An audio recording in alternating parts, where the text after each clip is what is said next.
नमस्कार, सत श्री अकाल, सलाम वालेकुम, welcome to hook and pull with Samar and Mridul. तो आज हम लोग हाजिर हैं कुछ दोस्तों के साथ। क्रिकेट तो चल नहीं रहा है, तो हमने सोचा कुछ डेविएट करें हमारे क्रिकेट वीडियो से। और बहुत ज़्यादा फीडबैक और लोगों की फरमाइश आ रही थी कि भाई आप थोड़ा अपना कनाडा की जर्नी के बारे में बात करें। तो आज हम सब इकट्ठे हुए थे, तो हमने सोचा कि इससे बढ़िया मौका मिलेगा नहीं इस बारे में बात करने के लिए। तो और स्पेशली जब आपको 3 डिफरेंट पर्सपेक्टिव मिलेंगे। मेरे साथ है समर और उनकी वाइफ सौमिका। ये इंडिया से आए हैं, तो आपको एक इंडिया का पर्सपेक्टिव उनसे मिलेगा। फिर है मेरे साथ इधर जारा और मानव। ये यूके से कनाडा आए हैं, तो एक पर्सपेक्टिव आपको इनसे मिलेगा। और ऑफ कोर्स मैं और मुस्कान, हम लोग दुबई से आए, तो एक हम उसके बारे में बताएंगे कि क्यों कनाडा, क्यों ऐसा हमारे को लगा कि कनाडा हमको आना चाहिए, क्या वजहें थी और किस वजह से सिर्फ कनाडा ही, कोई और कंट्री क्यों नहीं। और शुरू करने से पहले मैं ये ज़रूर कहना चाहूँगा कि हम किसी भी कंट्री को ऊपर या नीचे नहीं रखना चाहते हैं। सिर्फ हम जो हमारे पर्सनल एक्सपीरियंसेस हैं और जो हमारे पर्सनल सर्कमस्टांसेस की वजह से जो हमने डिसीजन लिए, उसके बेसिस पे जो हमने यहाँ पे आने का फैसला किया, हम सिर्फ उसके बारे में बात करेंगे। तो अगर किसी की फीलिंग्स हर्ट होती है तो प्लीज़ हमारी अपॉलॉजीज एक्सेप्ट करिए। तो शुरुआत करते हैं। आज हमारे डेब्यू कर रहे हैं वीडियो पे मानव।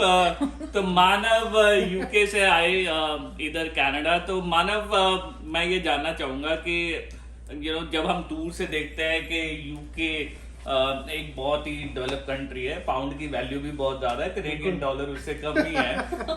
तो आपको ऐसा क्या लगा और क्यों ये आपने डिसीजन लिया कनाडा आने का यूके से? ऐसा हुआ कि जिस वक्त हम यूके गए उस वक्त तो ठीक था माहौल। उसके बाद फिर इमिग्रेशन हो गई बंद। तो इमिग्रेशन बंद होते ही हमने सोचा हम क्या करें। तो हमें रहना तो बाहर ही था, क्योंकि हम इंडिया से पक चुके थे। हमने देख लिया था कि हमने देख लिया था कि वहाँ क्या माहौल है और बाहर क्या है।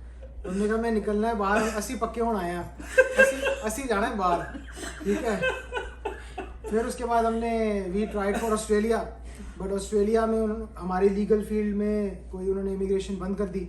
फिर हमने सोचा क्या करें, तो फाइनली 2016 में हमने सोचा नहीं, लेट्स ट्राई फॉर कनाडा। फिर कनाडा ने ओपन आर्म्स से हमें बुलाया। So far it's been very good. मतलब मैं यूके से कंपेयर तो थोड़ा बहुत तो करूँगा ऑफ कोर्स, क्योंकि यूके में एवरीथिंग इज़ एक्सेसिबल। यहाँ पर एक बस थोड़ा इशू है हेल्थ केयर का, but in any case that is debatable, that is subjective. But Canada is so far been very very good. मैं अपना प्रैक्टिस यहाँ पर अपना फील्ड का चुना है मैंने और मेरी वाइफ दोनों ने, जारा ने। तो सब मानव, यूके में जब आप वहाँ पे रह रहे थे, तो आप इन terms of I am sure कि आप पहले वहाँ पे पढ़ने के लिए गए और फिर आपको वर्क परमिट भी मिला और आपने काम भी किया। तो जो आपको क्या डिफरेंसेस लगे कनाडा में? अब आप इतने सालों से हैं और यूके में इतने टाइम से हैं, तो क्या डिफरेंस लगता है आपको मेजर वर्क कल्चर में, इन टर्म्स ऑफ कि कितना आप कमाते हैं, आपकी सेविंग क्या है, स्ट्रक्चर जो टैक्सेस का है, उस हिसाब से आपको यूके और कनाडा में क्या फर्क लगा? आई थिंक एक चीज जो मेजर है वो है लिविंग एक्सपेंस। वहाँ का living expense is very low. वहाँ पे आप कम सैलरी में भी काफी जगह एक्सप्लोर कर सकते हो, काफी चीजें कर सकते हो। कनाडा उस मामले में अ बिट एक्सपेंसिव है, बट फिर यहाँ पे सैलरीज भी वैसी है। तो इट्स प्रोज एंड कॉन्स हर किसी में है, दोनों जगह के प्रोज एंड कॉन्स है। बट अगर हमसे पूछा जाए तो we will obviously any day go back to UK, अगर वहाँ की इमिग्रेशन खुलती है तो। अच्छा। हाँ तो मतलब यूके अभी भी आप उस हिसाब से कनाडा से ऊपर रखेंगे, पर कनाडा की इमिग्रेशन इजी है और परमानेंट रेजिडेंसी मिल जाती है। तो इस वजह से जो है आपने सोचा इधर आने का। 80% it is very similar, but वो 20% है कि वहाँ पे हर चीज एक्सेसिबल है। उनका हेल्थ केयर सिस्टम थोड़ा सा बेटर है इधर से, कनाडा से बेटर है एनी टाइम। और एजुकेशन बच्चों की एजुकेशन सेम है, यहाँ की बेटर है। यहाँ की एजुकेशन यूके से बेटर है। हाँ एग्जैक्टली। वहाँ पे स्कूल ड्रॉप आउट्स भी ज्यादा हैं, यहाँ पर फिर भी लोग 12वीं करते हैं पूरी, 11th 12th पूरी करते हैं, बट वहाँ पे स्कूल ड्रॉप आउट्स भी ज्यादा हैं। तो उस हिसाब से यहाँ पर एजुकेशन सिस्टम अच्छा है। ठीक है, हाँ ट्रांजिट सिस्टम्स वहाँ पे अच्छे हैं, तो प्रोज एंड कॉन्स है, but that holds a very soft spot, क्योंकि हमारी मुलाकात भी वहीं हुई थी। हमारी कहाँ तो असली कहानी जो है यूके के सॉफ्ट स्पॉट के लिए ये है कि ज़ारा आपको उधर मिली थी। वो एक सॉफ्ट कॉर्नर है हमारा वहाँ के लिए, तो ये चक्कर है, इसीलिए हमें वो बेटर लगता है। अगर हम करियर के हिसाब से बात करें, मानव आप दोनों लॉ पढ़ रहे थे वहाँ पे, और इधर भी आप माशाल्लाह बहुत जल्दी अपना शुरू करने वाले हैं, तो उसमें क्या तकलीफें लगी आपको दोनों कंट्रीज के हिसाब से करियर प्रोग्रेशन में देखते हुए? वहां पर मैं लॉ पढ़ने नहीं गया था, वहां पे मैं मास्टर्स करने गया था। अच्छा। तो मास्टर्स करने के बाद आपके पास एक ही चॉइस है, या तो यूनिवर्सिटी में आप पढ़ाएं, वो मेरे को इंटरेस्ट नहीं था, या फिर आप कहीं जॉब करें। तो मैंने आपको वैसे पहले बताया कि जॉब प्रोस्पेक्ट के मामले से तो वो 2008 में हम गए थे, तो वहाँ रिसेशन आ गया, 2 साल तो बहुत ही बुरी हालत थी। अच्छा। तो मैं फिर वापस आना पड़ा। यहाँ पर क्या है कि मैंने अपना जो लीगल इक्विवेलेंसी है इंडिया की, वो मैंने पूरी कर दी। अच्छा। तो बस वो हो गई, तो अब अपना काम शुरू करेंगे होपफुली इंशाल्लाह। तो मतलब अगर आप वैसे मतलब ऑफ कोर्स आपने सब कुछ जो रिक्वायर्ड था लॉयर बनने के लिए वो इधर आके पूरा किया, इन terms of getting a job और या सर्वाइवल जॉब, या जो आपको रिक्वायरमेंट है डे टू डे एक्सपेंसेस को देखते हुए, उस हिसाब से आप यूके और कनाडा में क्या फर्क देखते हैं? जॉब्स तो दोनों जगह एक जैसी हैं, सर्वाइवल जॉब्स। हाँ, वहाँ पे भी आपको बैंक्स में और इधर जॉब्स मिल जाती हैं, कस्टमर सर्विस की, एडमिन की, और यहाँ पर भी मिल जाती हैं। ठीक है, जॉब्स के हवाले से कोई प्रॉब्लम ही नहीं है एक्चुअली, बट ये कि अपने मन का करना, दैट इज वेरी इंपॉर्टेंट। अच्छा। हाँ, दैट इज वेरी इंपॉर्टेंट। वहाँ पर हम अपने मन का नहीं कर पाए because of obvious reasons, but यहाँ पर हाँ जॉब्स का मतलब जॉब्स आपको मिल जाती हैं, survival jobs you will be able to वहाँ पे भी मिल जाती है। सोच के ही तो आए थे। उसमें मतलब आपको ज्यादा फर्क नहीं लगता है यूके और कनाडा में? हम जब इंडिया से भी आए थे तो हम ये सोच के ही आए थे कि हमें कोई ब्लू कॉलर जॉब या हमें कुछ भी करना था, हमें आना था, हमें बस आना था, हमें आना था। तो हम ये मेंटली प्रिपेयर्ड थे कि शुरू में तो नहीं लगेगी लॉ की जॉब, कुछ भी कर लेंगे, बट आगे जाके लग जाएगी, बिकॉज हमें पता था कि हमने इतना एक्सपीरियंस, काम आता ही है कहीं ना कहीं। और अपॉर्चुनिटीज फॉर ग्रोथ, मतलब अगर आपने सपोजिटली, मैं लॉन्ग टर्म जो है वहां पे रहने के हिसाब से बात कर रहा हूँ, अगर आप वहां पे रहते ज्यादा लंबा देर के लिए, तो आप तब अपने करियर प्रोग्रेशन को कैसे देखते हैं कि वहां पे क्या इमिग्रेंट्स के लिए आसान है आगे बढ़ना, ऊपर चढ़ना? हाँ बिल्कुल, सेम सिनेरियो जैसे यहाँ है वैसे वहाँ है, कि आप मेहनत करो, अपनी degree low, degree is very important, equivalency is very important. अगर डिग्री नहीं है तो फिर आप वही छोटी जॉब्स ही करोगे। अच्छा। ठीक है, वेयर हाउस में कर ली, मैकडॉनल्ड्स में कर ली, पिज़्ज़े बना लिए, वो वाला हिसाब है। अच्छा, एक बात बताओ मानव, हम जब इंडिया या मतलब सोचते हैं इंडिया से बाहर निकलते हुए, तो एक तो ऑब्वियसली क्वालिटी ऑफ लाइफ बहुत मैटर करता है, इस वजह से हम बाहर आते हैं इंडिया से, और दूसरा एक है वर्क लाइफ बैलेंस। तो अगर मैं वर्क लाइफ बैलेंस को कंपेयर करूं यूके और कनाडा में, उसमें आपको क्या फर्क लगता है? यूके और कनाडा में यहाँ पर आप बहुत ही कम चीजें हैं करने को आपके पास। ठीक है, क्योंकि यहाँ पर क्या है, 6 महीने, स्पेसिफिकली ओंटारियो की बात करें तो यहाँ 6 महीने सब बंद है।